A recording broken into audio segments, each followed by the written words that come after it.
네, 우리 성도님들 중에 새가족 경험이 있으신 분들이 계실 겁니다. 여기서 새가족 경험이라는 말은 새가족 부서를 담당하는 경험을 말하는 것이 아니라 새가족으로서 교회에 환영을 받은 경험 말인데요. 그 새가족이라는 것도 단순히 이사를 했거나 아니면 어떤 개인적인 다양한 이유로 교회 수평 이동한 그 새가족이 아니라 정말 교회에 처음 나온 교회 초짜, 너무나 귀한 소위 초청잔치 때 VIP라고 하잖아요. 그 새가족 말이죠. 혹시 그런 새가족 경험이 있으십니까? 저에게는 진짜 리얼 새가족 경험이 있습니다. 무슨 정신이었는지 갑자기 이번 주부터 교회를 나가겠다라고 집에 통보를 하고는 가까운 교회 청년부 예배를 갔죠. 교회에 간다라는 이게 말이 쉽지 어디 동네 마트 가는 게 아니잖아요. 최대한 자연스러운 척하자, 쫄지 말자, 사람 사는 게 다 똑같지 뭐, 이런 나름대로의 마음을 굳게 먹고 교회 현관을 지나 예배실이 있던 4층으로 올라갔는데요. 사실 여기서부터는 거의 기억이 나지 않습니다. 너무 정신이 없었거든요. 막 뭘 주고 여기다 막 이름을 적으라 그러고 홀 안에다 어디 앉히더니 그 다음에 설교, 찬양, 기억 날 수가 없죠. 너무나 정신이 없었습니다. 근데 그 기억이 되살아나는 순간이 있었습니다. 그때는 공포의 새가족 소개 시간입니다. 광고 시간에 갑자기 이름을 부르더니 일어나래요. 그러더니 막 노래를 불러줘요. 축복송이래요. 손을 들고 창세전에 그리스도 안에서, 문제는 뭐죠? 노래가 생각한 것보다 너무 길다는 거죠. 수많은 사람들이 생전 보도 못한 저한테 손을 내밀면서 노래를 불러주는데 정말 축복하는 마음으로 불러주는 사람도 있죠. 그런데 한 가지 불편한 게 뭘까요? 어떤 사람은 이 노래, 이 멜로디랑 얼굴 표정이 일치하지 않는다는 거예요. 그런 사람이 있었습니다. 넌 누구냐? 째려보는 거죠. 그런 표정으로 노래 내내 빤히 쳐다보는데 와, 이건 압박감이 장난이 아닌 거예요. 귀에 눌리면 안 되잖아요. 저도 그래도 귀에 눌리면 안 된다는 그 생각으로 자연스럽게 축복을 받으며 180도 저도 쳐다봐 줬습니다. 순서를 다 마치고 이제 집에 가려고 하는데 누가 막아서더니 집에 가면 안 된대요. 잠깐 얘기 좀 하지요. 절 데려간 곳은 새가족부 모임이었습니다. 역시나 민망할 정도로 엄청난 환대가 시작되었습니다. 청년부 담당이었던 한 자매님이 상당히 반색하시더라고요. 저는 처음에 저를 아는 사람인 줄 알았어요. 사람이 어떻게 이렇게 들떠 있을 수 있나? 어떻게 이렇게 반가워할 수 있나? 교회는 이런 데구나. 그렇게 한두 주 지났는데 새가족부에서요, 그 특송을 해야 된대요, 갑자기. 당시에 새가족반에 저보다 먼저 왔던 사람들이 있겠죠. 그 사람들 막 그 얘기를 들으면서 와, 이거 처음 보는 사람들 앞에서 어떻게 노래를 불러? 막 쭈뼛쭈뼛 하죠. 리더들도 이걸 이렇게 동원을 해야 되는데 당황스럽죠. 저는 그 상황을 보면서 리더가 참 딱해 보이더라고요. 그래서 저를 그래도 몇 주 전에 환대해 줬잖아요.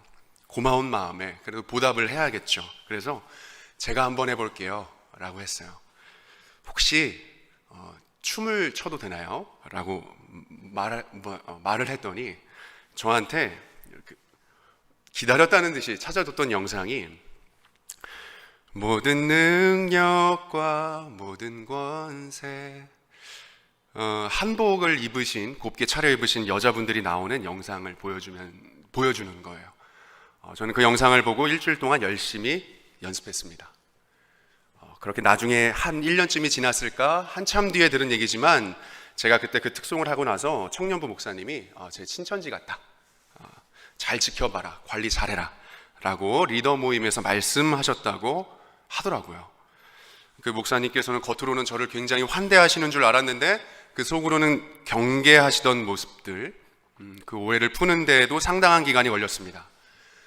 이렇게 교회 내부 세계를 전혀 모르는 외부인이 교회 공동체의 멤버십이 되어 간다는 것 쉽지 않습니다.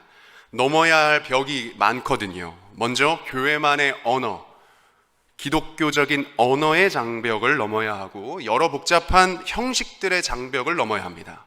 그 무엇보다 관계의 장벽, 이게 생각보다 넘어가는 게 쉽지 않습니다. 당시 새가족 환영을 할 때 어딘가 모르게 경직되어 있던 사람들이 있었죠. 교회에 처음 나온 저보다 더 경직되는 사람들, 그 중엔 소위 신앙적으로 뼈대 있는 집안의 자녀들도 덜어 있었습니다. 너는 누구냐? 여긴 내 구역이야. 오늘은 교회가 마땅히 환대의 공동체이면서도 환대하지 못하는 이유가 뭘까? 말씀에 비추어서 함께 생각해 보려고 합니다. 바라기는 오늘 말씀으로 우리 서로를 향한 환대가 더욱 새로워지기를 주님의 이름으로 축원합니다. 오늘 함께 읽은 말씀은 그 앞뒤의 이야기 누가복음 14장 전체와 아주 긴밀하게 연결되어 있습니다. 예수님께서 지금 교훈하고 계시는 장소는 바리새인에게 초대받은 한 식사 자리인데요. 당시에는 안식일이 되면 모임을 마치고 나서 한 사람의 집에 모여 식사를 하곤 했습니다. 보통은 회당의 지도자나 바리새인 수장격인 사람이 그 식사 자리를 주최하고 회당 예배에 참석했던 사람들, 특히 사회적으로 신망이 높은 사람들을 초대하곤 했습니다. 우리는 이 식사의 의미가, 회당 예배를 마치고 그 모임, 그 식사의 의미가 단지 배를 채운다, 배를 불린다 정도의 목적이 아니라는 걸 단숨에 감지할 수 있습니다. 어떤 집단 의식이겠죠. 그것이 배후에 있겠죠. 그리고 그 당시 회당 예배엔 외부에서 랍비를 초청해서 설교를 듣기도 했는데 집회를 마치고 나면 자연스럽게 그 랍비를 식사 자리에 초대하는 것이 상례였습니다. 예수님이 이 식사 자리에 있었던 것도 그날 회당의 강사로 초대받아 설교를 하셨기 때문인 것으로 보입니다. 회당 공동체라고 하는 이 집단 의식이 굉장히 강한 곳에서 특별한 이유 아니고서는 예수님이 그들과 함께 식사를 한다? 그런 경우가 거의 없기 때문입니다. 예수님이 초대를 받으셨다고 해서 바리새인들이 예수님을 환대했을 것이라고 생각할 순 없습니다. 여전히 그들의 눈에는 너 누구냐? 이 사람 뭔가? 하는 생각으로 가득했을 것입니다. 그런데요, 2절 말씀을 보니까요, 주의 앞에 수종병 든 한 사람이 있는지라. 이 자리에 수종병 걸린 사람, 복부에 배에 물이 차서 또 그 물이 온 몸으로 이렇게 퍼져서 몸이 부어 있는 사람을 말합니다. 유대교 주류 학파들이 가지고 있었던 이 정결법의 상당 부분이 식탁교제에 대한 정결 규례였습니다. 그래서 그들은 누가 무엇을 어디서 누구와 먹는지가 굉장히 중요했는데 그걸 중요하게 생각했던 이 바리새인들의 모임에 수종병 걸린 사람의 존재가 있다라는 건 무언가 조화롭지 못합니다. 그럼에도 이 병자가 여기에 있었던 이유가 있는데요. 그건 당시 종교 지도자들의 논쟁거리 중 하나가 3절 말씀에 보시듯 안식일에 병자를 고칠 수 있는가, 그것이 합당한가 였기 때문입니다. 수종병자는 예수님을 시험하고 책잡기 위해 바리새인들이 이용했던 일종의 미끼였던 거죠. 예수님은 병자를 고치셨습니다. 그리고 그 고침받은 그 사람과 함께 그 자리에서 만찬을 하셨느냐, 식사를 하셨느냐? 그렇지 않습니다. 4절에 보니까요, 그들이 잠잠하거늘 예수께서 그 사람을 데려다가 고쳐 같이 식사를 하셨나요? 어떻게 하셨다고 하나요? 보내셨다고 합니다. 병자가 고침받은 게 당사자에게 얼마나 큰 기쁨이고 그 자리에 있던 사람들이 함께 축하해줘도 모자랄 텐데, 더구나 예수님은 세리와 죄인의 친구로 불리던 분이지 않으셨습니까? 그런데 그런 예수님조차도 수종병 걸렸던 이 사람과 그 자리에서 함께 기쁨의 식사를 할 수 없었던 이유가 있었던 거죠. 그건 바로 그 현장을 지배하고 있던 분위기, 외부인들을 쭈뼛쭈뼛하게 만드는 눈길, 그냥 어색하다 정도가 아니라 환멸하는 눈빛, 그 공동체 전반에 흐르는 그 분위기 때문이었을 것입니다. 방금 전까지 병자였지만 이제 병자가 아니게 되었다 할지라도 그는 그 식사에 참여할 수가 없습니다. 단순히 정결 규례 때문은 아닌 거죠. 그와 우리는 격이 다른 사람이기 때문입니다. 우리 공동체와 맞지 않는 사람이기 때문입니다. 문제는 이 정도에서 끝나지 않습니다. 외부인을 향한 그 경계의 눈빛, 그것은 서로를 향해 있기도 했습니다. 7절의 말씀을 한번 같이 읽어보겠습니다. 시작.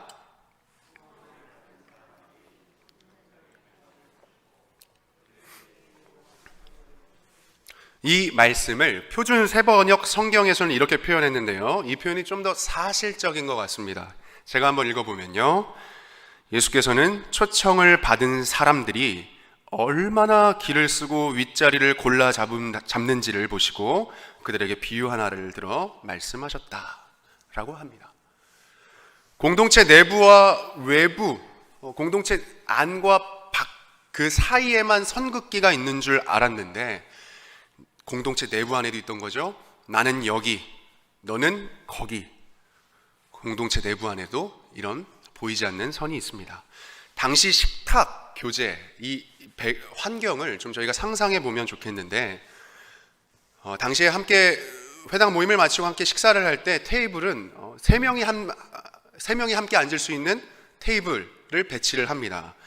그 테이블마다 3명씩 앉을 수 있는데 가장 이 자리가 그 주최하는 자리, 호스트의 자리라고 하면 주인이 여기 앉겠고요.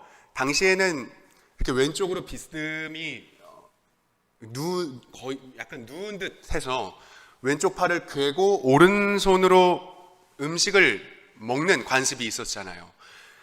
이 왼쪽 자리에, 주인 왼쪽 자리에 있는 사람이 그 식사 자리의 넘버 2입니다. 그리고 그 반대 오른쪽에 앉은 사람이 세 번째, 지위가 높은 사람이겠죠. 그리고 그 주최하는 사람 테이블 앞으로 나란히 테이블이 배열이 되는데, 자리하는데 주인에게서 가장 가까운 사람, 특별히 왼쪽 테이블에서 주인과 가장 가까이 앉은 사람이 그 자리에 넘버 4, 세 번째로 높은 사람입니다. 순서대로 세 번째, 네 번째, 다섯 번째, 그리고 그 맞은편에 여섯 번째, 일곱 번째, 여덟 번째, 다시 건너가 아홉 번째, 이런 식으로 번갈아 가며 그 자리에 서열이 매겨져 있었습니다. 사람들이 서로 자기 자리가 어딘지 눈치를 보는 그런 모습들, 얼마나 상석을 차지하기 위해서 애를 썼는지, 그 모습이 예수님 눈에 들어왔던 것 같습니다. 당연히 이런 현장에서, 이렇게 서열이 매겨져 있는 현장에서 수종병자의 자리가 있을 리 만무했습니다. 수종병자는 어디쯤 앉아야 적당할까요? 어디쯤 앉아야 될까요? 떠나야 마땅하겠죠.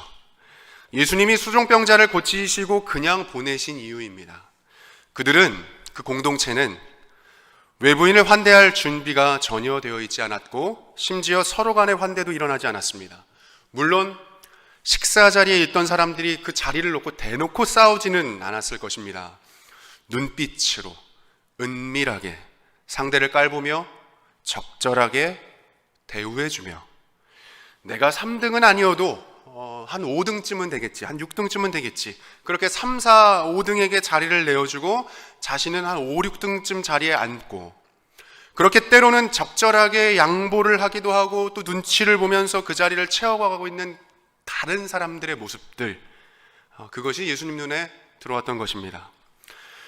그렇다고 그들이 만든 공동체의 문화는 경쟁적이지만은 않았습니다. 어느 정도 자리에 따라 서열만 정리되고 나면 또 그것만큼 아름다운 관계가 이어질 수 없는 거죠. 공동체 안에 누군가가 어려움이 있다 그러면 그에게 은혜를 베풀고, 은혜를 받은 사람은 그에 합당한 명예를 그 상대방에게 돌려주고, 겉으로 보기에는 서로를 꽤나 잘 챙기고 사랑하고 끌어안는 꽤나 매력적인 모습으로 보일 수도 있습니다. 적어도 이들 안에서는 서로 환대하고 있다라고 말할 수도 있을 것 같습니다. 하지만 예수님께서는 유대 공동체 안에 면면이 흐르는 일종의 계층의식, 계파의식을 목격하셨습니다.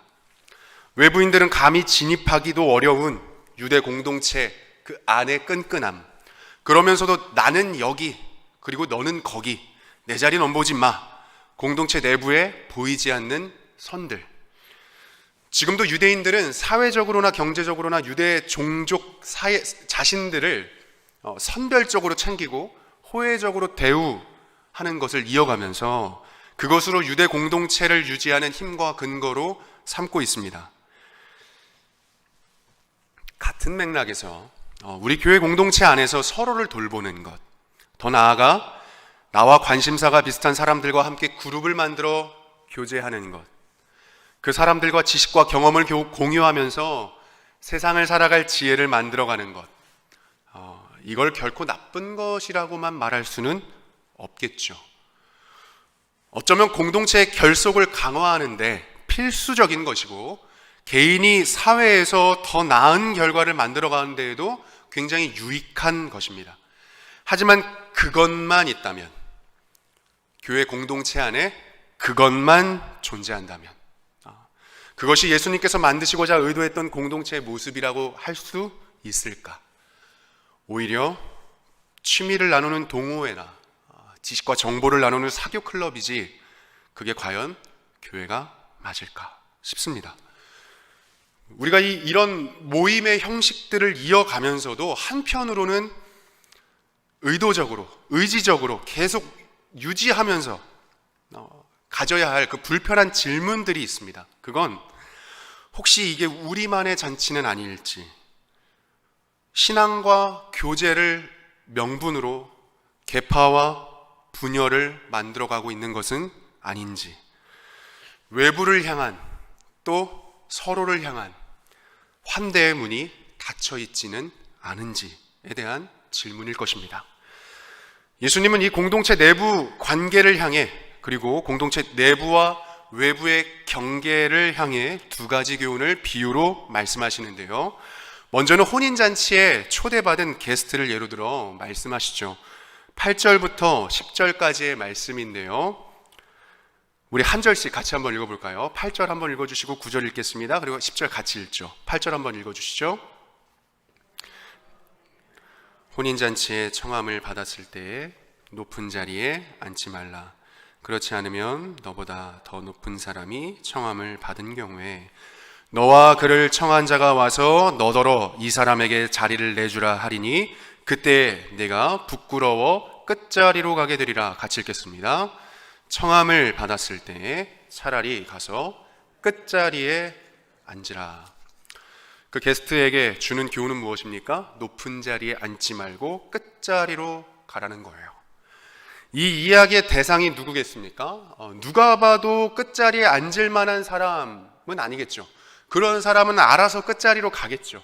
그 사람 말고. 공동체 안에서 누가 봐도 힘이 있는 사람이 이 이야기의 대상일 것입니다. 이처럼 우세한 소수가 만들어내는 계파와 분열, 이건 회당 공동체뿐만 아니라 초대교회 기독교 공동체 안에도 있었던 이야기입니다. 잘 알고 계시듯 고린도 교회가 겪은 문제도 결국엔 파당 문제였죠. 바울파, 게바파, 아볼로파, 그리스도파, 그중 누가 이 교회의 윗자리에 앉을 것인가, 윗자리에 앉고자 하는 욕망과 교만이 자리싸움의 분쟁을 초래했습니다. 바울이 애틋한 마음을 가졌던 그 빌립보 교회는 어떤가요? 너희 안에 이 마음을 품으라 곧 그리스도 예수의 마음이니. 저희가 너무나 잘 알고 있는 이 말씀의 배경이 되는 것도 빌립보 교회 안에 있었던 은근한 경쟁과 허영심, 유오디아와 순두개 같은 리더급들의 교만으로 말미암은 자리싸움이었습니다. 그때 어떻게 하라고요? 그런 허영심과 교만으로 말미암는 자리싸움이 있을 때 어떻게 하라고요? 끝자리로 가라는 거죠. 가장 낮은 자리로 가라는 거죠. 저의 모교회 목사님, 담임 목사님께서 하셨던 이야기 중에 아주 오래도록 기억에 남는 말씀이 있는데, 이렇게 전국으로 해외로 부흥회를 많이 다니시던 목사님이었습니다. 그 집회에서 가시는 집회에서 신앙의 부흥이 일어나고 새로운 결단의 분위기가 만들어지고 사람들에게 그런 반응이 있을 때마다 집회를 마치고 이렇게 집으로 돌아오는 길에 항상 찾아왔던 것이 교만이었다고 하시더라고요. 자기 자신이 뭔가 된 것 같다는 그런 생각이 드실 때 교회로 돌아오자마자 가장 먼저 하셨던 건 교회에서 가장 어려운 가정집을 신방하시는 것이었습니다. 정말 집에 대접할 게 아무것도 없어서 물 한 잔 떠서 내놓을 수밖에 없는 그런 집, 정말 어려운 가정의 성도를 찾아가 그의 이야기를 듣고 다시 한번 자기의 허영을 꺾고 목회에 집중하고자 하셨던 거죠. 목회의 지혜이고 또 신앙의 지혜라고 생각합니다. 가장 어려운 성도의 가정을 신방한다는 건 어떤 의미입니까? 자기 마음을 그곳에 두겠다는 것입니다. 끝자리에 앉은 사람을 돌보고 그와 함께 가겠다는 것입니다. 앞선 이 교만과 허영은 한 교회 담임 목사님에게만 일어나는 문제는 아닙니다. 사람들은 첫 번째 자리만 놓고 싸우지 않습니다. 적당히 낮춰서 두 번째 자리, 좀 더 낮춰서 세 번째, 네 번째, 한 다섯 번째, 저 자리는 내 자리가 아닐까 하고 싸우기도 합니다. 교회에 그런 자리 경쟁이 보인다? 그런 것만큼 비참한 현장도 없을 것입니다. 예수님은 어떻게 말씀하십니까? 끝자리로 가라 하십니다. 첫 자리에 앉아야 할 사람이 끝자리에 앉을 때 어떤 일이 일어납니까? 첫 자리에 앉은 그 사람이 끝자리에 앉은 그 사람의 형편을 이해하기 시작합니다. 작은 자를 향한 구원과 진정한 환대가 시작됩니다. 우리의 구원을 생각해봐도 그렇지 않으십니까? 가장 높은 자리에 가장 상석에 앉으셔야 할 분이 가장 끝자리, 이 가장 낮은 자리에 앉으심으로 우리 인생의 구원이 일어났습니다. 이와 같은 방식으로 공동체 안에 작은 구원이 일어날 수 있다는 그 사실, 주님께서 이 자리에 앉으셔서 큰 구원이 일어났다면 우리 또한 더 낮은 자리로 돌아가 작은 구원을 우리 일상 가운데 일으킬 수 있다는 사실을 기억할 수 있기를 주님의 이름으로 축복합니다. 이어지는 예수님의 두 번째 비유는 공동체 내부와 외부의 관계를 향하는 말씀입니다. 12절 말씀부터 제가 한번 읽어보죠. 또 자기를 청한 자에게 이르시되 네가 점심이나 저녁이나 베풀거든 벗이나 형제나 친척이나 부한 이웃을 청하지 말라. 두렵건대 그 사람들이 너를 도로 청하여 내게 갚음이 될까 하노라. 잔치를 베풀거든 차라리 가난한 자들과 몸 불편한 자들과 저는 자들과 맹인들을 청하라. 마지막 절 같이 읽을까요? 14절 시작. 그리하면 이는 의인들의 부활 시에 내가 갚음을 받겠음이라 하시더라. 이 비유는 앞선 비유와 반대로 게스트가 아니라 호스트, 잔치를 연 사람, 초대자, 그가 외부인과 어떤 관계를 맺어야 하는지를 말해줍니다. 친구, 형제, 친척, 부자 말고 가난한 사람, 몸이 불편한 사람을 초대하라는 것입니다. 갚을 것 없는 그들을 조건 없이 환대하라는 것입니다. 그렇다고 친구와 형제와 친척, 부자, 그들과 관계하지 않겠습니까? 관계하지 않을 것입니까? 그렇지는 않겠죠. 이렇게 말씀하시는 예수님께서도 항상 가난한 사람들과만 교제하셨던 것도 아니겠죠. 제자들과도 관계하셨을 것이고 때론 부자들과도 관계하셨을 것이고 그러셨겠죠. 이 말씀의 포인트는 서로 갚음을 통한 호의 원칙에 따라 공동체를 꾸려가지 말라는 것입니다. 당시에 초대자 명단에서 제외된 사람들, 그 가난하고 병든 사람은 어떤 사람들이겠습니까? 나와는 격이 다른 사람이겠죠. 저 사람과는 교제해봤자 별 소득이 없겠다 하는 사람이겠죠. 저 사람이랑 교제하는 것, 사귀면 손해야, 에너지 낭비야, 돈 낭비야 라고 생각하는 그런 사람이겠죠. 공동체의 질서를 유지하는 데 하등 도움이 되지 않는 사람일 것입니다. 예수님은 그들을 환대하며 그 분위기가 이 공동체를 지배하도록 하라 하십니다. 환대와 구원이라는 책이 있습니다. 이 책의 원제는 조금 다른데 믿음과 환대에 의한 구원입니다. 환대라고 하는 것, 환영하여 대접한다, 영접한다 이런 거잖아요. 이 환대는 분명 눈에 보이는 행위입니다. 그죠? 환대는 행위죠. 우리 전통적인 장로교 입장에서 행위를 통해 구원을 얻는다는 건 매우 이단적일 수 있습니다. 서로 환대하십시오. 그래야 구원을 얻을 수 있습니다. 라는 메시지는 저희에게 굉장히 낯선 것입니다. 그러나 이 환대는 먼저는 하나님의 환대를 의미합니다. 책의 내용 일부를 제가 한번 읽어드리면요. 누가복음과 사도행전은 풍성한 환대의 언어와 요소들을 통해 하나님의 환대가 궁핍하고 죄인으로 낙인 찍힌 사람들에게 어떻게 제공되는지 표현한다. 하나님의 환대는 죄인들, 소외된 자들, 외인들과 그리고 우리를 하나님과의 교제로 이끄는 예수를 통해 우리에게 다가온다. 이러한 신적 환대는 단지 우리가 하나님의 환영을 경험하는 것으로 끝나지 않고 인간의 환대, 서로 간의 환대까지 이끌어낸다. 저자는 성경 전체에 면면이 흐르고 있는 환대의 신학을 이야기합니다. 궁극적으로는 우리가 주님의 무조건적인 환대를 통해 구원을 얻었고 그것이 구원 얻은 자가 살아가야 할 환대의 모범이 되었다는 것입니다. 환대는 그래서 내가 해도 되고 안 해도 되는 그런 옵션 정도가 아니라 필수라는 거죠. 하나님께 환대를 받았으니 그러면 우리는 어떻게 합니까? 거꾸로 하나님을 환대해야 한다. 하나님만 예배하면 된다. 그렇지 않습니다. 지극히 작은 자에게 한 것이 곧 나에게 한 것과 같다라는 이 말을 지극히 작은 자를 환대한 것이 곧 하나님을 환대한 것, 하나님을 예배한 것과 같다라고 우린 바꾸어 읽을 수 있습니다. 하나님은 자신이 받을 그 환대가 필요한 다른 사람에게 돌리십니다. 환대받은 우리는 이 환대를 가지고 공동체 안팎으로 나아가야 하는 거죠. 저는 신앙생활을 시작하면서 처음 한두 해 정도 정말 힘들었던 것 중에 하나가 관계 정리였던 것 같습니다. 제 친구를 채우고 있었던 그 자리들, 제 친구의 자리는 모두 교회 친구로 갈아치워졌습니다.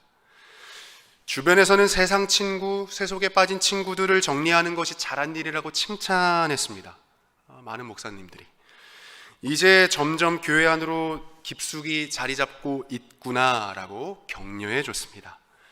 그렇구나, 나 잘하고 있구나. 저는 정말 잘한 일인 줄 알았습니다. 때마침 교회 밖 친구들이 저더러 너 변했다 라는 그 말이 저는 하나님의 칭찬으로 들리기도 했습니다. 하지만 지금의 관계를 돌아볼 때 아차 싶습니다. 어떤 면에서는 매우 후회스럽기도 합니다. 제 전화번호부에 그 지인들을 이렇게 보면 대부분 당연한 걸 수도 있겠죠. 신학교, 신대원, 사역교회, 모교회, 캠프단체, 온통 신앙적이고 안전한 관계들 뿐입니다. 이방인을 향한 접점이 거의 없습니다. 있다 하더라도 매우 피상적입니다. 세상 친구들이 나를 버린 건지 아니면 내가 그들을 버린 건지 모르겠습니다. 그렇게 만들어진 신앙적인 관계, 안전하다고 생각하는 그 관계 안은 정말 안전합니까? 어떻습니까? 뜻밖의 우리끼리의 잔치인 경우가 종종 있습니다. 심지어 우리 안에도 임의로 이방인 그룹을 만들어 놓고 낯설고 불편한 존재로 따로 규정해 놓고는 배제하고 환대하지 않습니다. 어떤 관계든지 간에 모두를 다 포괄하여 다 친하게 지낼 수는 없겠죠. 하다 보니 내 에너지가 부족해서 관계성이 좀 부족해서 자연스럽게 그런 관계 단절이 일어날 수는 있겠죠. 중요한 건 우리의 태도입니다. 배제하고 혐오하는 것을 불편하지 않는다는 것. 그래서 환대의 의미가 무엇인지를 내 신앙 경험 안에서 경험하지 못한다는 것, 그것이 문제인 거죠. 남을 향한, 이방인을 향한, 낯선 사람을 향한 하나님의 관심과 나의 관심이 일치하는가? 나 자신, 내 신앙, 내 생활을 지키려다가 남을 버린다면 오늘 이 식사 자리에 있는 회당 공동체의 바리새인과 무엇이 다르겠는가? 우리는 생각해 보아야 합니다. 우리는 흔히 전도 집회를 새생명 축제, 초청 잔치라고 말하죠. 하지만 이제는 더 이상 외부인을 이 자리에 앉혀놓는 것으로 전도의 책임을 다했다라고 말할 수 없는 시대입니다. 그래서 더욱 이방인 그룹으로 그 안으로 뛰어들어가야겠다는 욕구가 저에게 생깁니다. 그리스도의 매력, 그리스도의 환대를 내 몸으로 보여주고 싶은 마음인 거죠. 이건 단지 소망이 아니라 당위입니다. 성도에게 마땅한 것입니다. 전도사님, 저도 해봤어요. 세상 사람과 만나서 한번 어울려 보려고 했어요. 근데 대화의 주제가 너무 안 맞아요. 관심이 너무 달라요. 세상 사람들을 환대하다가 제가 변질될 것 같아서 두려워요. 혹시 이런 마음이 드시는 분이 계실 수도 있죠. 어떤 일이든 분량대로 감당해야 하겠으나 또 한 가지 우리가 기억해야 할 건 주님이 우리를 그렇게 쉽게 포기하지 않으십니다. 바울은 자신이 여러 사람에게 여러 모습이 되었다라고 말합니다. 죄인에게는 죄인의 모습으로, 이방인에게는 이방인의 모습으로, 낯선 자에게 그 낯선 모습으로. 이것은 바울만 할 수 있는 일은 아닙니다. 바울은 예수님의 환대의 관습을 기억하고 자기 삶과 사역에 적용했습니다. 바라기는 주님께서 우리 가운데 들려주시는 이 말씀 따라, 보여주신 모범 따라 이 환대가 서로를 향해, 또 교회 밖을 향해 흘러 넘쳐갈 수 있기를 주님의 이름으로 간절히 축원합니다. 말씀을 정리하겠습니다. 세상의 잔치, 문화가 있죠. 세상의 잔치는 주고받음, 기브 앤 테이크, 호혜적 관계. 내가 베풀었으면 나에게 어느 정도의 명예를 안겨주는 이런 원리를 따라 사람을 사귀고 교제하는 것이 세상의 잔치의 방식입니다. 하지만 예수님께서는 하나님 나라 잔치 문화를 통해 세상의 잔치 문화를 무력화하셨습니다. 예수님은 그 환대를 통해 공동체 내부와 외부 간의 담을 허무셨고, 공동체 내부에 은밀하게 지어진 그 담 또한 허물어 가셨습니다. 우리가 오늘 말씀을 통해 기억했으면 하는 것은 교제의 명분, 신앙의 명분으로 내가 교회 안에 계파와 분열을 만들어내고 있지는 않은지, 내 신앙의 안전과 보호를 위해 세웠던 그 벽이, 남들과 나를 분리시키고자 했던 그 벽이, 혹은 남과 나를 너무 떨어뜨려 놓은, 분리시켜 놓은 관계 통로를 허물어 놓은 경계선이 되지는 않았는지, 더 나아가 사랑의 교제, 우리 교회 안에 사랑의 교제가 이루어지고 있는데 혹은 그 사랑의 교제를 통해 서로 살피고 서로 챙겨주고 서로 사랑하는 그 교제를 통해 혹은 누군가 소외를 받고 있지는 않은지, 우리는 오늘 말씀을 통해 돌아봐야 할 것입니다. 교회는 부름받은 공동체이며 동시에 보냄받은 공동체라고 말합니다. 이 말을 또 다시 다른 말로 바꾸어 이야기하자면, 교회는 하나님께 환대받은 공동체이며 또 환대하는 공동체입니다. 우리는 우리 인생의 주인 되어주시는 그 주님의 환대를 통해서, 환대를 모범 삼아 우리 서로를 향한 환대로까지 이어가야 할 것입니다. 그 주님의 환대가 우리 삶에 이어질 때 하나님 나라의 잔치로 규정된 이 교회는 참된 잔치를 이어갈 수 있을 것입니다.